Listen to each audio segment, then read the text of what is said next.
আমি একবার আনসারি হুজুরের ওয়াজের মধ্যে শুনছিলাম একজন কলা ব্যবসায়ী সে ভেবেছিল হয়তোবা তার কলাগুলোকে যদি চুলাইয়া দোকানে উঠানো হয় তাহলে হয়তোবা কাস্টমার বেড়ে যাবে। যেই বাবা সেই কাজ। তারপরের দিন ওই কলা ব্যবসায়ী তার সকল কলাকে চুলাইয়া তার দোকানে উঠালো।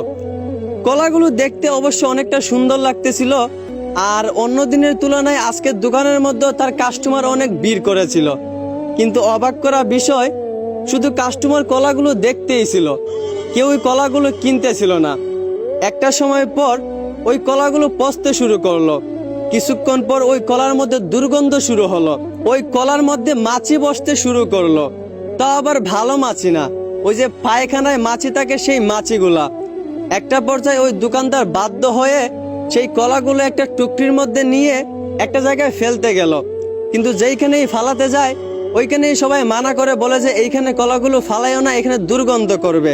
একটা পর্যায়ে ওই কলা ব্যবসায়িক বাধ্য হয়ে তার সকল কলাকে একটা টুকরির মধ্যে নিয়ে তার মাথায় নিয়ে সবাইকে বলতে লাগলো, কে আমার কলা কিনবা, একটা কলার সাথে 1 টাকা করে পুরস্কার দেওয়া হবে। এইটা শুনে অনেকেই কলা কিনতে আসলো। সবাই কেউ 1 হালি, কেউ 2 হালি এইভাবে কিনতে লাগলো। তারা কলাটা কিনে তার সাথে যে টাকাটা পায় সেই টাকাটা রেখে দেয় আর কলাটাকে ছুঁড়ে ফেলে দেয়।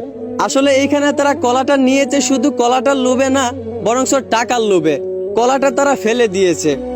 ঠিক তেমনি, একদম ঠিক তেমনি বর্তমান যুগের কিছু মা বাবা আছে যারা তাদের মেয়েদেরকে ডিজিটাল যুগের সাথে তাল মিলিয়ে স্বাধীনতার নামে বেপরদায় ছেড়ে দেয়। তারা ভাবে হয়তোবা বেপরদায় ছেড়ে দিলে তাদের মেয়েকে অনেক স্মার্ট মনে হবে, তাদের মেয়েকে অনেক শিক্ষিত মনে হবে, তাদের মেয়ের পিছনে অনেক ছেলে ঘোরাঘুরি করবে।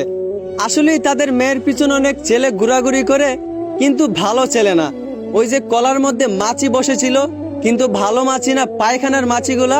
ঠিক তেমনি ওই মেয়ের পিছনেও ভালো ছেলেরা ঘুরে না, রাস্তার কিছু বকাটে বাজে ছেলেরা ঘুরে।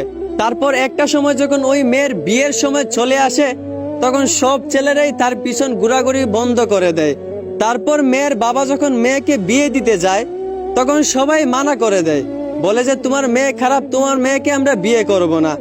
এইভাবে একের পর এক কেউই ওই মেয়েকে বিয়ে করতে চায় না। তারপর মেয়ের বাবাও সবাইকে বলতে লাগে, ওই যে কলাওয়ালা টুকটি মাথায় নিয়ে বলেছিল, আমার কলা যে নিবা প্রতি কলার সাথে 1 টাকা করে পুরস্কার। তখন মেয়ের বাবাও সবাইকে বলতে লাগে, আমার মেয়েকে যে বিয়ে করবা, আমার মেয়ের সাথে বাইক, ফ্রিজ পুরস্কার পাবা। এই কথা শুনে হয়তোবা কিছু যুবক রাজি হয়, কিছু পুরুষরা রাজি হয়, কিন্তু এটা মেয়ের লোভে না, বরং মেয়ের সাথে যে বাইক দিবে ওই বাইকের লোভে।